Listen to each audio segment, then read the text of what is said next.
नमस्कार, मैं हूं सुचारिता कुकरेती। दोपहर 2 बजे की बड़ी खबरों में सबसे पहले बात गुजरात के मोरबी से आई दिल दहला देने वाली तस्वीर की। मोरबी में हलवद तहसील के धनाद गांव में तेज बारिश के बाद पानी के तेज बहाव में 3 लोग बह गए।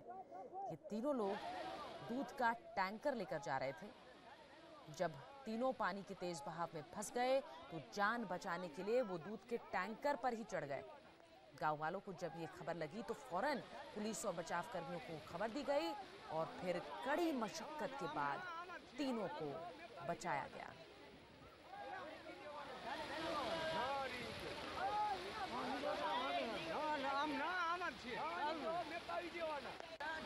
और हमारे सहयोगी निर्णय कपूर इस वक्त हमारे साथ फोन लाइन पर है। निर्णय, पानी ने किस तरह से इन लोगों की मुश्किलें बढ़ा दी थी, जान पर बनाई थी, लेकिन शुक्र है लोगों का कि वहां उन्होंने सूझबूझ दिखाते हुए इन्हें बचाया।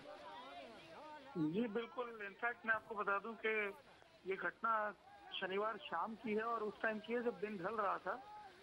आप ये समझ लीजिए कि अगर ये थोड़ा और देर से निकल रहे होते तो रात हो जाती और शायद जो लोग हैं वो इन्हें बचा नहीं पाते, क्योंकि पानी का बहाव तेज था। ये फिर भी क्रॉस कर रहे थे कॉजवे जो होता है रोड पे उसे, और अचानक कॉजवे टूट गया और पानी जो है उसमें ये ट्रक जिसमें ये दूध लेकर के जा रहे थे वो टैंकर ही उलट गया और इन्होंने इनफैक्ट तुरंत अपने आप को पहले बाहर निकाला और अपने बचाव के लिए उस टैंकर पे ही चढ़ गए, और जिस वजह से लोग इन्हें देख पाए, आसपास के लोग जो थे, और उन्होंने इनफैक्ट तुरंत पुलिस को इन्फॉर्म किया। एक ट्रैक्टर को लेकर के आए, कुछ भारी रस्सियां लेकर के आए और इनकी तरफ फेंक करके तुरंत इन्हें बचाने का प्रयास शुरू किया और करीब आधे घंटे की मशक्कत के बाद फिर इन्हें बचाया गया। अभी तीनों सुरक्षित हैं। बहुत बहुत धन्यवाद आपका निर्णय। और ये तस्वीर सिर्फ मोरबी की ही नहीं है, गुजरात के बाकी शहर भी मूसलाधार बारिश और बाढ़ से त्राही त्राही कर रहे हैं। गुजरात में सैलाब ने ऐसा सितम ढाया है कि एनडीआरएफ की टीमों को बुलाना पड़ा है। मोरबी में लगातार हो रही बारिश से ज्यादातर इलाकों में बाढ़ जैसे हालात हैं। सबसे बुरे हालात टंकारा तालुका के हैं। टंकारा के कई गांव जलमग्न हैं। यही हाल बनासकांठा का है। यहां हाईवे पर पानी भर गया है। जामनगर में भी बारिश ने बेहद बुरे हालात कर दिए हैं। मूसलाधार बारिश के कारण नदियां उफान पर है, सड़कों पर सैलाब बह रहा है और इसी सैलाब के बीच लोग जिंदगी गुजर बसर करने के लिए मजबूर है। पाटन का भी यही हाल है। यहाँ भी लगातार हो रही बारिश के कारण लोगों को भारी दिक्कतों का सामना करना पड़ रहा है। मोरबी में मूसलाधार बारिश के बीच एनडीआरएफ के जवानों ने 11 लोगों को सुरक्षित बचा लिया है, जिसमें एक महिला समेत 9 बच्चे शामिल हैं। यहां केवल 4 घंटे में ही 11 इंच बारिश रिकॉर्ड की गई है। जामनगर में बीते 72 घंटे से लगातार हो रही बारिश ने जनजीवन पर बुरा असर डाला है। घरों में 4 से 5 फीट तक पानी घुस गया है। कई कच्चे मकान गिर गए हैं। आसमान से जारी नॉन स्टॉप बारिश के कारण पानी से लबालब नदियां रौद्र रूप दिखा रही हैं। बारिश के बाद राजस्थान के जोधपुर का बुरा हाल है। मूसलाधार बारिश ऐसी लाई सड़कों पर खड़ी बाइक और स्कूटी बहने लगी। राजस्थान की नदियों में नहीं, सड़कों पर ही सैलाब है। इसी सैलाब में बह रहा है हर वो सामान जो उफनते पानी की धारा के बीच में है, फिर चाहे वो स्कूटी हो या बाइक हो या फिर ऑटो। पानी की तेज धार में 2 लोग एक स्कूटी को बहने से बचाने में जुटे हैं, लेकिन सारी कोशिशें बेकार साबित हुई। पानी के तेज बहाव में स्कूटी के साथ साथ सवार भी बह गए। जब सैकड़ों किलो की बाइक और ऑटो इस कदर बह रहे हो तो बाकी सामान का क्या हाल होगा। अब यहाँ देखिए, अचानक शोर मचने लगा।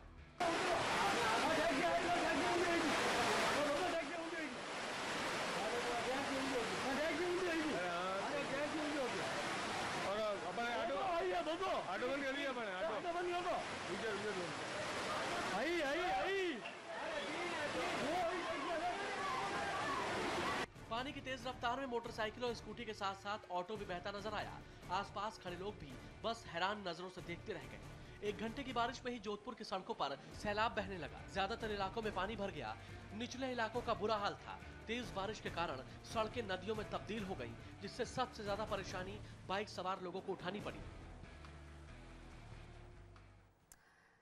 कश्मीर में सुरक्षा बलों की आतंक पर नॉनस्टॉप कार्रवाई से आतंकी गुटों में खलबली मची हुई है। अपने टॉप कमांडर्स के लगातार एनकाउंटर के बाद लश्कर ने एक वीडियो जारी करके कश्मीर में सक्रिय दूसरे आतंकी गुटों का सफाया करने की धमकी दी है। मैं लश्कर तोयबा की तरफ से पूरे अहल इस्लाम को, ख़ास तौर पर कश्मीर के मुसलमानों को बताना चाहता हूं कि हिज़्बुल मुजाहिदीन और तालिबानी कश्मीर के मुजाहिदीन लश्कर को जड़ से मिटाने की कोशिश कर रहे हैं। पिछले 15 दिनों में इन जालिमों ने हमारे 10 मुजाहिदीन भाइयों को शहीद कराया, जिनमें आरवनी में 3, काकापोरा में 3, पंथा चौक में 2 और आज भी हमारे 2 मुजाहिद भाइयों को शहीद कराया। अब हम लश्कर के मुजाहिद पहले इन जालिमों को कश्मीर से फना और बर्बाद करेंगे। हम इन जालिमों को चेतावनी देते हैं कि अब हम उनको ढूंढ ढूंढ कर मरवाएंगे। एक महीने में 50 आतंकियों के एनकाउंटर के बाद बौखलाए लश्कर ने वीडियो जारी करके कश्मीर में हिजबुल मुजाहिदीन और तालिबान के आतंकियों को धमकी दी है। वीडियो में लश्कर आतंकी ने अपने आतंकियों के एनकाउंटर के पीछे दूसरे आतंकी गुटों का हाथ बताया है और इन आतंकी गुटों को ढूंढ ढूंढ कर खत्म करने की चेतावनी जारी की है। हम आपको बता दें कि एक दिन पहले ही सेना ने 10 घंटे की मैराथन ऑपरेशन के बाद 6 पुलिसकर्मियों की शहादत का बदला लेते हुए लश्कर के खूंखार आतंकी बशीर लश्करी को ढेर कर दिया था। लश्कर ने इसके लिए हिजब के आतंकियों को जिम्मेदार ठहराया है और उनसे बदला लेने की धमकी दी है। एक तरफ आतंकी गुटों में फूट पड़ गई है तो दूसरी तरफ जवान एक के बाद एक आतंकियों को मारकर जीत का जश्न मना रहे हैं। Indian army, Indian army, Indian army, Indian army. यह हिंदुस्तान के उन जाबाज शूरवीरों के विजय की मुनादी है जो आतंकियों को उन्हीं के बिल में दबोचकर, कुचलकर, मसलकर और ढेर कर जीत का जश्न मनाते हुए आगे बढ़ रही है।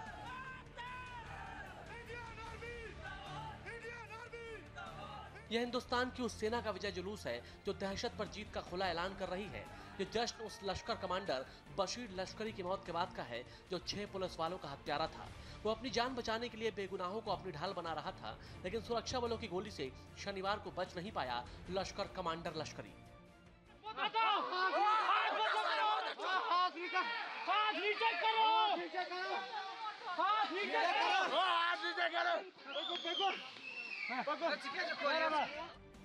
आतंकियों की इस बुजदिली का नतीजा ये हुआ कि दोनों तरफ से हो रही गोलीबारी के बीच फंस गए दर्जन भर बेगुनाह।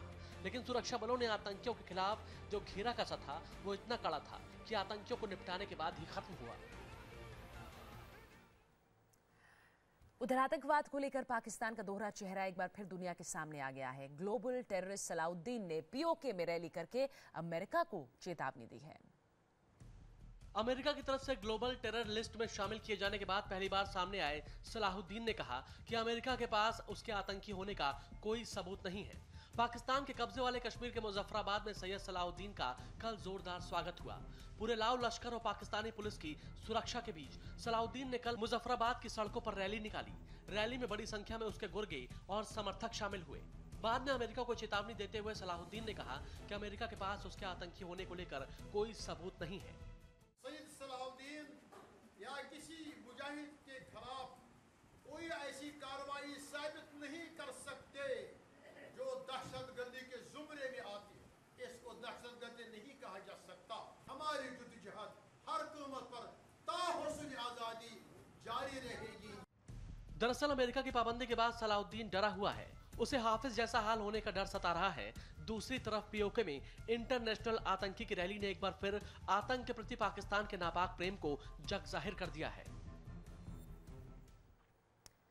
बात यूपी की। योगी राज में गुंडे एक बार फिर से बेलगाम नजर आ रहे हैं। बदमाश इतने बेखौफ हैं कि दारोगा की हत्या करने से भी गुरेज नहीं कर रहे। बिजनौर में दारोगा सहजोर सिंह की हत्या के 2 दिन बाद भी पुलिस के हाथ खाली हैं।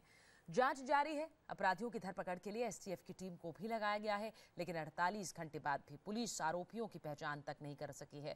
इस हत्याकांड की जांच के लिए नोएडा और बरेली की एसटीएफ टीम को भी लगाया गया, जिसके बाद 5 खनन माफियाओं को हिरासत में लेकर पूछताछ की जा रही है।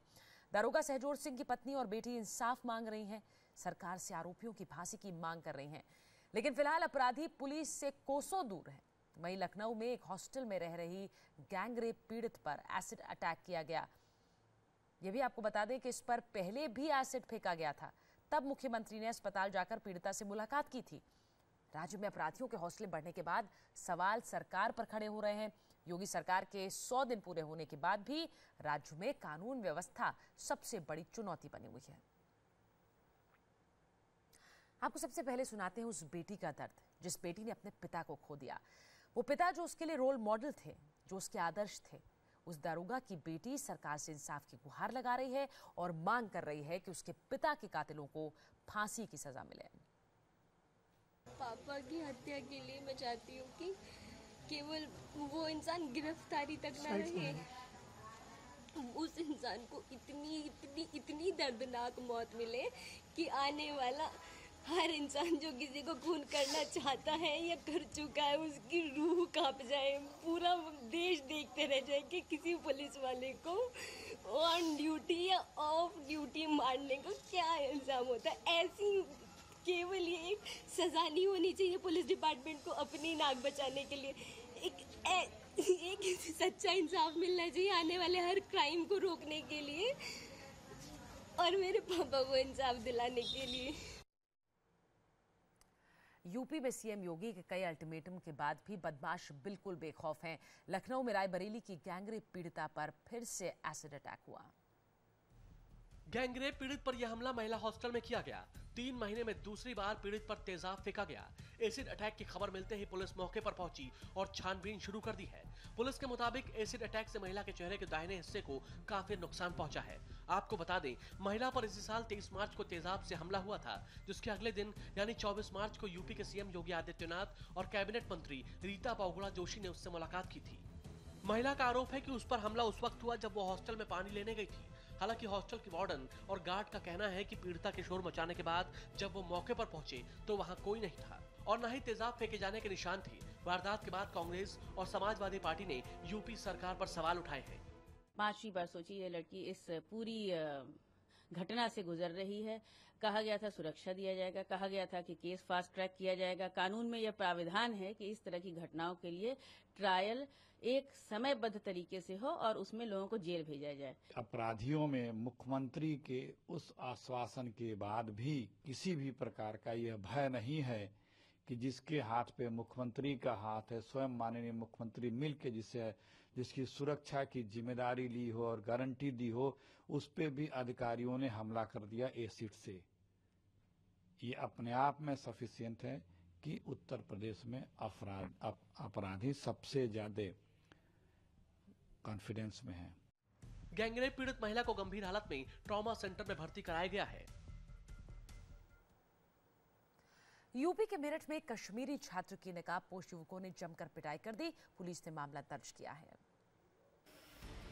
चौधरी चरण सिंह यूनिवर्सिटी में एमएससी जूलॉजी के छात्र अनीस का आरोप है कि कल रात करीब 8 बजे वो बाहर से खाना खाकर हॉस्टल लौट रहा था। उसी दौरान कुछ नकाबपोश लोगों ने उस पर हमला कर दिया और पीटने लगे। बुरी तरह पिटाई से उसके सिर पर चोट आई। पिटाई के बाद नकाबपोश फरार हो गए। अनीस ने पुलिस में शिकायत दर्ज कराई है। उन्होंने भी मुंह लपेटा हुआ था, उन्होंने बगैर कुछ पूछे मुझे मारना शुरू कर दिया और उसके बाद उनका ग्रुप पूरा आया, तकरीबन 10-12 लोग थे और उन्होंने मुझे जान से मारने की धमकी दी।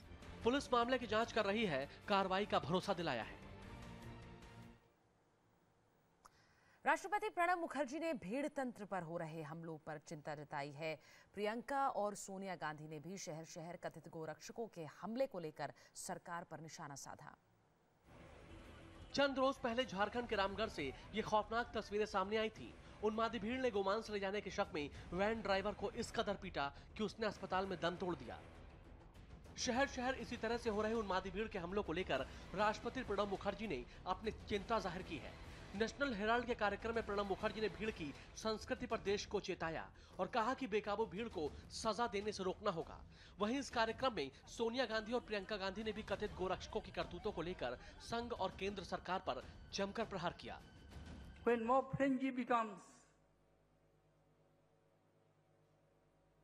so high and irrational, uncontrollable, we ought to pause and reflect. Are we vigilant enough? I am not talking of vigilantism. I am talking of, are we vigilant enough proactively to save the basic tenets of our country? इसी कार्यक्रम में प्रियंका वाड्रा ने कहा कि भीड़ के हाथों हत्या की खबर देखकर उनका खून खौलता है। लालू और नीतीश के बीच खाई और ज्यादा बढ़ गई है। जेडीयू ने आरजेडी की रैली में शामिल न होने का फैसला किया है। कांग्रेस ने जेडीयू से साथ आने की अपील की है। 27 अगस्त को पटना के गांधी मैदान पर रैली करने का ऐलान लालू प्रसाद यादव पहले ही कर चुके हैं। 2019 लोकसभा चुनाव के लिए होने वाली इस रैली का मकसद बीजेपी का मुकाबला करने के लिए सभी विरोधी दलों को एकजुट करना है। लालू इस रैली में पूरे देश से विरोधी खेमे के नेताओं को बुला रहे हैं, लेकिन नीतीश की पार्टी जेडीयू ने साफ साफ कहा है कि ये आरजेडी की रैली है, लिहाजा इसमें पार्टी शामिल नहीं होगी। नीतीश कुमार की पार्टी के नेताओं के बयान से इशारा साफ है कि वो इस रैली में केवल औपचारिकता निभा सकते हैं। तो उनकी रैली है, तो उनकी रैली में दूसरे दल के लोगों का क्या काम? हाँ, जहां तक हमारे नेता को अगर आमंत्रित किया जाता है तो निश्चित रूप से जाने का निर्णय लेंगे। जितनी भी सेकुलर विचारधारा की पार्टियां हैं, उन्हें आपस में एक आपसी समझ बनाकर काम करने की आवश्यकता है। भारतीय जनता पार्टी के खिलाफ ये महागठबंधन की रैली कभी नहीं थी। इसमें तमाम जो बसपा सपा से लेकर के उत्तर दक्षिण पूर्व पश्चिम के सारे नेता आ रहे हैं, वो हमारी रैली में आ रहे हैं। न जाने क्यों इसको ये रंग दिया जा रहा है। तो मैं टॉप 10 में अब बात उत्तराखंड के सीएम त्रिवेंद्र सिंह रावत की उस दरियादिली की जिसने लोगों के सामने एक शानदार मिसाल पेश की है।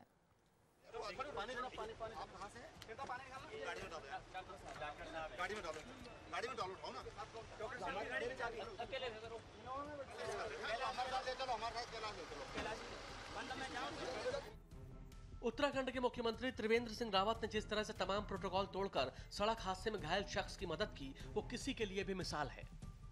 तस्वीरें उत्तराखंड के भनियावाला की हैं, जहां एक बाइक सवार शख्स को किसी वाहन ने टक्कर मार दी, जिसके बाद घायल हालत में वो सड़क किनारे पड़ा था। जिस वक्त यह शख्स सड़क किनारे मदद की उम्मीद कर रहा था, तभी सीएम का काफिला वहां से गुजरा। सड़क किनारे घायल पड़े शख्स को देखकर त्रिवेंद्र सिंह रावत ने अपनी गाड़ी रुकवाई और उसकी मदद की। मुख्यमंत्री रावत ने घायल शख्स को गाड़ी में बिठाने के लिए पता किया कि उसके साथ कौन है। जब उन्हें पता चला कि घायल व्यक्ति के साथ कोई नहीं है, तो उन्होंने उसे अपनी गाड़ी में लेटाने को कहा और सीधे अस्पताल लेकर रवाना हो गए। थोड़ी सी देर होती तो इस शख्स की जान पर बन सकती थी। फिलहाल घायल शख्स का इलाज देहरादून के अस्पताल में चल रहा है।